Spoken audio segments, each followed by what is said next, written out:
Boa tarde a todos. Para quem não conhece, novato na escola, eu sou o Alan, sou professor de filosofia. E hoje eu venho para fazer as correções do PET terceiro ano. Como combinado, eu falei que daria um tempo para vocês fazerem atividades e faria a correção de todas as semanas juntos, num vídeo só. Então vamos começar. Nós temos aqui a primeira semana, os valores ser e dever ser. E aí nós vamos para a primeira questão. É possível ser virtuoso em nossos dias seguindo os preceitos de Sêneca? O que eu tinha dito é o seguinte, né?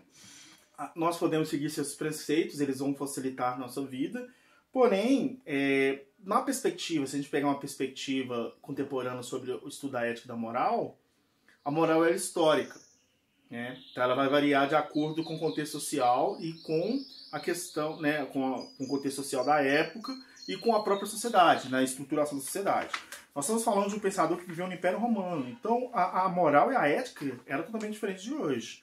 Então muita coisa acaba não encaixando, por causa das sofisticações que existem, por causa do capitalismo, etc. Porém, ele traz algumas ideias que se assemelham muito, inclusive, a filosofias orientais, sobretudo o budismo. Então eu acho que dá pra gente conseguir viver bem, tranquilamente, aprender a lidar com determinadas situações na nossa vida, mas eu acho que ela não pode ser o prioritário na nossa estruturação, tá? Na nossa visão de mundo. Até porque as relações sociais elas mudaram muito, né? Ele vive inclusive uma sociedade escravagista, embora ele era contra. A gente, né, hoje, embora a gente sabe que nós temos vários trabalhos análogos à escravidão em várias partes do mundo, principalmente no nosso país, mas ainda não... a gente de forma legal podemos dizer, né, embora também tenha muito preconceito, existe o racismo, a gente não vive, né, dentro daquela estrutura de forma legal, como algo natural. E a gente sabe que não.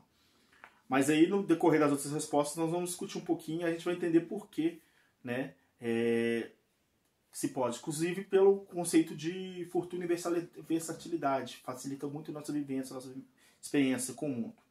A2. A partir do que foi estudado o pensamento de Sêneca, o que devemos fazer para sermos felizes? Pediu para escrever um texto, então eu só vou passar os conceitos que vocês escrevem. Tá?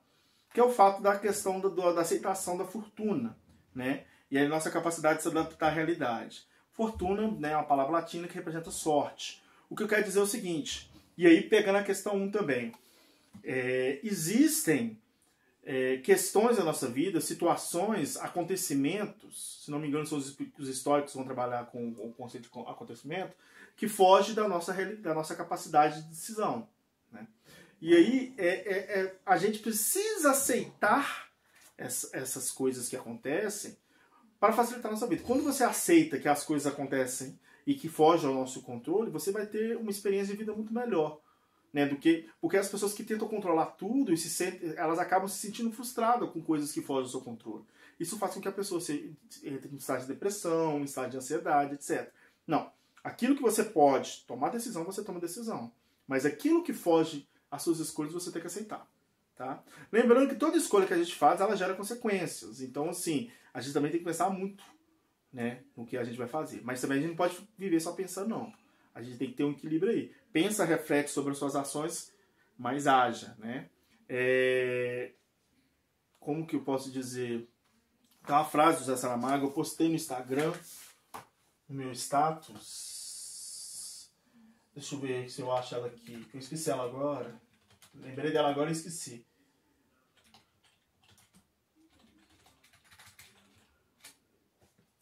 Deixa eu ver se eu acho...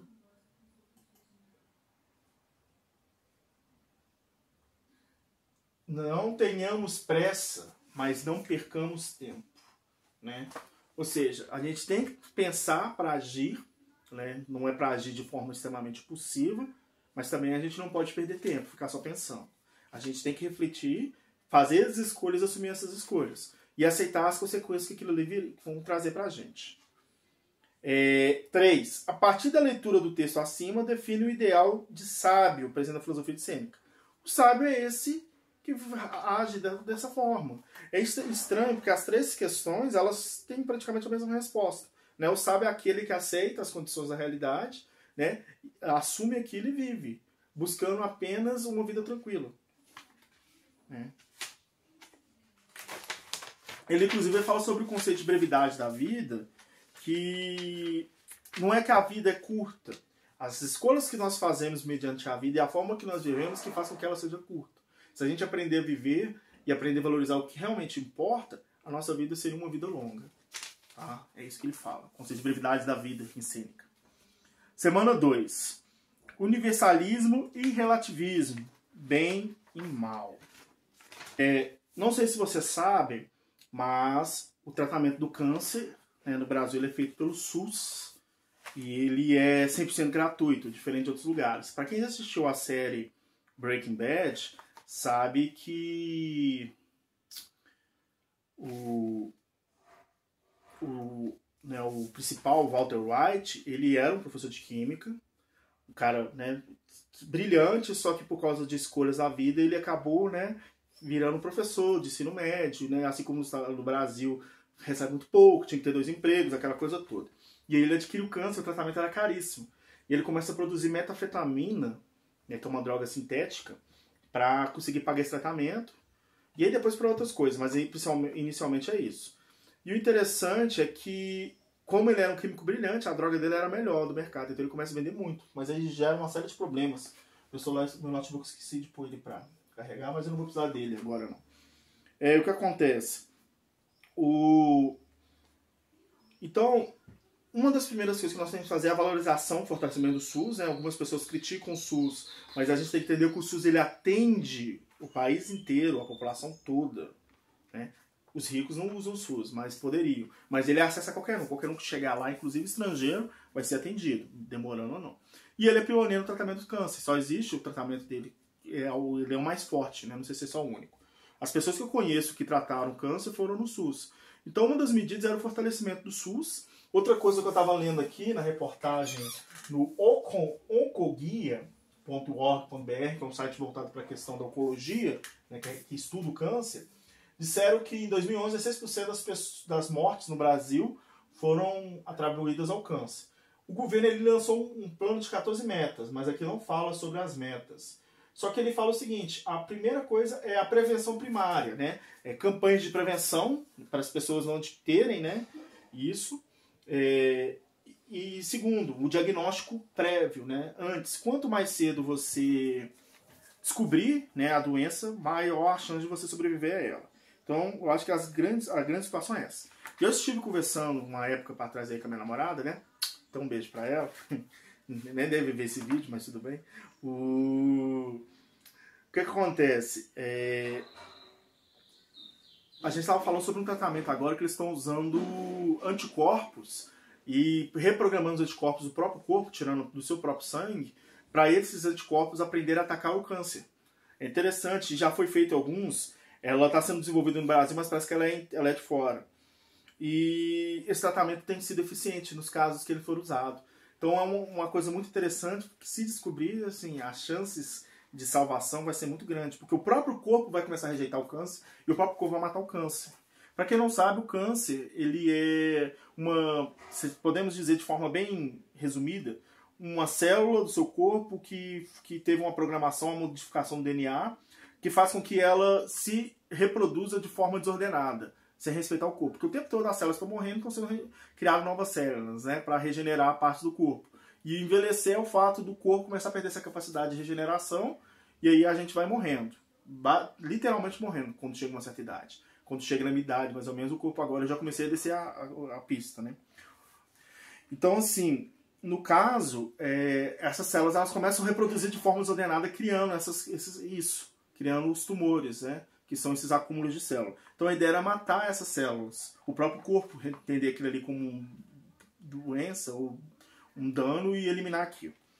A2. Entrevista ao professor de biologia, à distância, fazendo a seguinte pergunta. Qual a opinião a respeito dos transgênicos e experimentos com célula-tronco? Ou seja, experiências genéticas. O notebook descarregou. Avalie a resposta e tente se posicionar também diante das questões éticas envolvidas. O que acontece? Eu pedi até, eu conversei com a minha prima, que é professora de biologia. Um beijo para ela também, Natália, não sei se ela vai assistir. E a opinião dela é a mesma opinião que a minha, né? Primeiro, sobre células-troncos. É extremamente importante os estudos sobre células-tronco. Elas são presentes na medula, né, espinhal, dos bebês, sobretudo, e também, se não me engano, na medula mesmo, óssea. E no cordão umbilical. Por quê? Porque são células que elas não têm uma definição. Cada célula do corpo ela tem uma programação genética para ela ser aquilo ali. Então, por exemplo, você não vai nascer no seu braço uma célula do coração. A célula do coração é diferente da célula da pele. Então, cada grupo de célula ela vai ter sua programação genética. A célula-tronco ela não tem essa programação, ela pode ser qualquer célula. Então, a ideia é desenvolver o quê? Desenvolver pesquisa fazendo com que essas células-tronco possam substituir outras células. Então, se você tem um problema, por exemplo, um sopro do coração, você vai conseguir implantar células-tronco naquele sopro, naquele buraco, e regenerar aquilo. Então, a ideia é que esse potencial de regeneração de um tecido ele vai ser eficiente por causa da célula, podendo até produzir órgãos sintéticos, né? Não sintéticos porque vão ser, né, sintéticos eu falo porque é feito em laboratório, mas a partir dessas células-tronco, e aí a gente vai acabar com o problema da fila de transplantes, por exemplo. Porque simplesmente vai ser feito, vai pegar as suas próprias células que existem em você, ou da sua mãe, alguma coisa assim, ou do seu filho, não sei como é que funciona porque eu não entendo, e vai fazer ali, vai desenvolver a célula, o órgão para você. É uma possibilidade, né? Não sei como que está isso, porque não é uma coisa que eu pesquiso, mas a gente pode entender nesse sentido. E já os alimentos transgênicos já tem um aspecto negativo, porque eles são modificados geneticamente e eles podem causar doença, desenvolvimento do câncer, principalmente. Então é muito complicado. Por exemplo, eles modificam as células geneticamente para que elas consigam produzir com mais eficiência, mas aí você vai perder a qualidade e a estrutura nacional. Então, células-tronco são boas, alimentos transgênicos, não. Tá? A minha opinião é a opinião da minha prima, que é professora de biologia. Pode ser que tenha diferença, né, de outras pessoas. 3. A bioética aborda a questão da responsabilidade e autoridade do médico frente ao direito de dever do paciente, bem como as intervenções militares aceitáveis de certas experiências. Não, desculpa, intervenções militares. De intervenções e limites aceitáveis de certas experiências. Tá, como aborto induzido, inseminação artificial, eutanásia, clonagem, uso de animais e seres humanos como cobaias. Faz uma pesquisa sobre 2 dos problemas da bioética, elencados acima, e registra os resultados dos seus estudos. No Plano B Podcast, que é o canal que eu tenho junto com o Marlos Jucimar, o Adenir fez uma participação também, é um canal do YouTube onde a gente grava podcast, nós discutimos sobre a questão do aborto, levantamos alguns elementos, tá? E então, eu acho que é só basicamente vocês fazerem uma pesquisa mesmo e colocar os dados. Não tem uma resposta bem correta, né? Claro que você não vai escrever sobre banana lá, né? Mas assim, se fez a pesquisa direitinho, vai ter resposta. Semana 3. O tema: indivíduo e sociedade, conflito e violência, privado e público, força e autoridade. Também fiz 3 vídeos sobre legitimidade e poder, que vão estar abordando tanto a semana 3 como a semana 4. Né, e não tendo muito acesso desses vídeos. Vão assistir lá. Os primeiros tiveram bom acesso, mas depois vocês começaram a parar de assistir. Quais são os motivos que levam a sociedade a elaborar o contrato que dá origem ao Estado de natureza, segundo Hobbes? O pacto de natureza foi para segurança. Porque como o homem é o lobo do homem, segundo Hobbes, e o homem era mau, né, individualista, aqueles seres humanos fracos resolveram se unir para lutar contra seres humanos mais fortes, em termos físicos, tá? Então o pacto é para direito à vida. É como se eu juntasse uma galera fraquinha, chamasse uns caras fortes e falasse assim, ó, nós vamos produzir alimento para vocês, desde que vocês cuidem da gente. Então basicamente é isso que ele vai dizer, tá? Que era a guerra de todos contra todos. Então para assegurar a sua vida, a sua existência, né, você acabou alinhando outras pessoas e aí vai surgir o pacto social. 2. Pesquise, compare e registre a posição de Rousseau nessa questão de contratualismo com relação a Hobbes. Como eu disse no vídeo lá, né, o Rousseau ele vê totalmente diferente. Ele já acha que o mal aconteceu por causa da criação do pacto social. As pessoas viviam muito bem na natureza, colhendo aquilo que a natureza trazia, caçando, comendo, retirando da natureza só aquilo que ele precisava para o seu sustento. Aí alguém resolveu cercar um pedaço de terra, falou, é meu. Quando a pessoa definiu que aquilo ali era a propriedade dele, os outros começaram a fazer isso e alguém ficou sem. Aquela pessoa que foi sem foi obrigada a subordinar-se ao outro. A ideia da criação do pacto social é justamente para legalizar isso, sendo que a terra é de ninguém, né? A natureza é de ninguém. Mas os seres humanos acharam no direito E aí cria um Estado, uma legislação para legalizar isso. Imagina a gente viver num mundo onde não existia essa separação de terra, onde você poderia simplesmente ir lá construir sua barraquinha, sua cabaninha, sua casinha pequenininha, com aquilo que só precisa. Você não precisava de uma mansão. Você precisa o quê? De um lugar para dormir, um lugar para fazer comida e um lugar para você fazer suas necessidades. Até a ideia de sala, se for pensar, ela não é necessária. A gente tem para questão social, receber visita, aquela coisa toda. Mas você precisa só disso, de uma cama, de um fogão, de geladeira, né? De repente um micro-ondas, sei lá. Apesar que se você tivesse isso, né, naquela época ninguém usava. E nem existia, né? E um banheiro. Então, assim, o Rousseau vai criticar isso. Então, ele vai opor ao Hobbes nesse sentido. 3. No Brasil, a lei é aplicada a todos de forma igual? Justifique sua resposta. Não, né? Inclusive, eu acho que em lugar nenhum ela é aplicada de forma igual. Ela pode tentar ser mais igualitária que em outros lugares. Mas a gente sabe que a desigualdade no Brasil é muito grande. Existe um preconceito. A gente sabe que pobre, principalmente pobre e negro, é os que mais sofrem, né? Eu vi esses dias uma pesquisa falando que a quantidade média que é pega por um negro que é considerado traficante é de coisa de gramas, e de um branco é em questão de quilo. Então é muito, muito relativo o que é considerado tráfico ou não.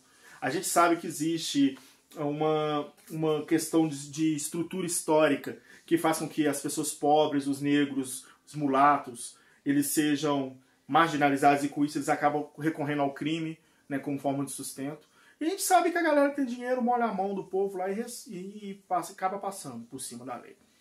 A lei, ela existe, né? A Constituição prevê isonomia, equidade, ou seja, que a lei é para todos e todos têm que respeitar a lei, inclusive o presidente, né, as Forças Armadas, mas sabe que na prática isso acaba não acontecendo, um vai favorecendo o outro, existe corrupção, etc. 4. Para você, existe algum uso legítimo da violência em nossa sociedade? Explique sua resposta apresentando as motivações que sustentam esse tipo de violência e avaliando as responsabilidades e consequências envolvidas neste processo. É necessário? Não é? Eu acredito que não. Eu acredito que a violência só existe porque não se tem educação suficiente. Se a gente tivesse uma educação correta, concreta, investimento na educação, não havia um estado de violência. Nem à toa que, por exemplo, existem países que nem arma de fogo a polícia usa. Tá? Na Inglaterra se usa muito pouco arma de fogo. No Japão, os policiais, se não me engano, nem carregam armas. Eu estava vendo uma reportagem uma vez que 4 policiais fizeram vigia de um carro que estava aberto, porque tinha compras lá dentro. O dono deixou compras lá e eles viram e ficaram vigiando até o cara voltar, porque não tem, o pessoal respeita. Então, assim, é uma civilização que tem uma educação de base muito forte e as pessoas acabam respeitando. A desigualdade social também gera violência. O Estado, né, o braço do Estado, que é a polícia, ela é violenta porque o Estado em si ele é desigual. Caiu de novo, não sei o que está acontecendo. Se existisse uma igualdade, né, maior, econômica, política, social, a violência seria muito menor. Então vamos para indivíduo, né, comunidade, lei e justiça. Lei e justiça, interesse e bem comum, legitimidade e poder. Eu gravei 3 vídeos sobre esse tema, já que foi semana 3, semana 4. Qual o sentido do termo eurocentrismo e etnocentrismo? Centro, centralização. Eurocentrismo é a centralização da cultura europeia sobre as demais culturas que não são europeias. E etnocentrismo vem de etnia, que significa como se fosse raça. Não é raça, a gente usa a palavra etnia. Então são outros povos, né? Então é a minha visão do meu povo, a minha cultura sobre a cultura do outro. Nós vivemos uma cultura de marginalização europeia, né? Fruto da colonização, nós vivemos a colonização até hoje. O Brasil é a grande fazenda do mundo. O Brasil é pioneiro em produção de commodities, né? De matéria-prima. Ele não é pioneiro na manufatura. Em outras palavras, eu extraio o ferro, gusa, mando para outro país, nesse caso o ferro acho que é a China, aí a China transforma o ferro em aço e a gente compra o aço. A gente vende tipo o ferro a 50 centavos e compra ele manufaturado a R$5 o quilo. Então assim, você vê a diferença, sendo que a gente podia desenvolver tecnologia para produzir o ferro aqui, o aço aqui. Da mesma forma, a gente estava desenvolvendo as refinarias no Brasil com Temer e com Bolsonaro, fecharam a maioria delas, e aí a gente voltou a mandar o petróleo para fora e comprar o combustível, o óleo de fora. Estava assim porque o meu celular tá dando uns bizil aqui, e aqui a qualidade diminui. Eu acho que o vídeo vai demorar mais, acho que eu gravei muito vídeo, eu esqueci de limpar ele antes de fazer. Mas basicamente, Então é isso, etnocentrismo e eurocentrismo têm o mesmo significado. A diferença é que o eurocentrismo ele está voltado mais para a questão europeia, né? E a gente sofre influências de lá até hoje. E o etnocentrismo é qualquer povo, né? Qualquer religião. A gente, por exemplo, debochando dos indianos, querendo criticar a postura deles, sendo que são culturas diferentes. Analisar o sentido e possíveis implicações dos termos soberania, alienação do poder, representação apresentados por Rousseau. No caso, o Rousseau ele vai fazer uma série de críticas, né, sociais à questão do Estado, como eu tinha dito, né? O poder está centralizado na mão de um pequeno grupo e esse pequeno grupo domina os outros, tá? E não há uma representatividade real. O que existe, na verdade, é um discurso de representatividade, mas que não existe essa representatividade. Ele vai ser o precursor das teorias, né, que vão criticar o modelo capitalismo, o liberalismo, que eles vão basear na figura de Rousseau. O socialismo, o anarquismo, eles vão ser críticos desse modelo. Embora que na época do Rousseau ainda a democracia estava engatinhando. Então, ele até acha que ela é o menos pior dos modelos. Mas na prática, a democracia representativa a gente sabe que acaba sendo um instrumento de dominação do mesmo jeito. Converse com o seu professor de história A3 e faça também um levantamento da internet quais foram onde aconteceram os regimes que podem ser considerados democráticos da história. Nós temos a Grécia com a democracia participativa no podcast, né, Mundo B, Plano B podcast, a gente fala sobre isso lá no episódio sobre mito e filosofia da democracia participativa dos gregos. Todos os cidadãos participavam, embora na prática não eram cidadãos que eram considerados cidadãos, também eram poucos. Nós temos regimes, por exemplo, francês, na época da Revolução Francesa, nós temos o inglês também na época, só que depois eles acabam abrindo mão. E nós temos, né, os estados republicanos, como os Estados Unidos, Brasil, você tem vários. Você pode só pesquisar na internet o que vocês acham. E o 4, o que caracterizou a realização da essência do político para os atenienses e para os índios do Brasil. Quais são as aproximações de quais distanciamentos por essas culturas são distantes?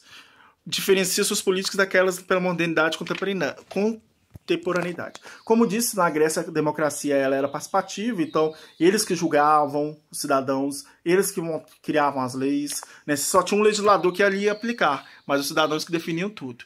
E no caso dos índios era uma sociedade de necessidades comuns, né? Na verdade ela está mais próxima do anarquismo que talvez da democracia, porque não existia uma lei escrita determinada, o que existia era um pacto comum ali onde eles viviam de forma harmônica. A diferença é que você tinha figuras de alguns representantes, né, da aldeia, como o pajé, o cacique, né, que liderava tudo, mas tudo era preocupado com o bem comum, compartilhado, né, definido, tudo certinho. Tem questão 5? Não. Então, no mais é isso, gente.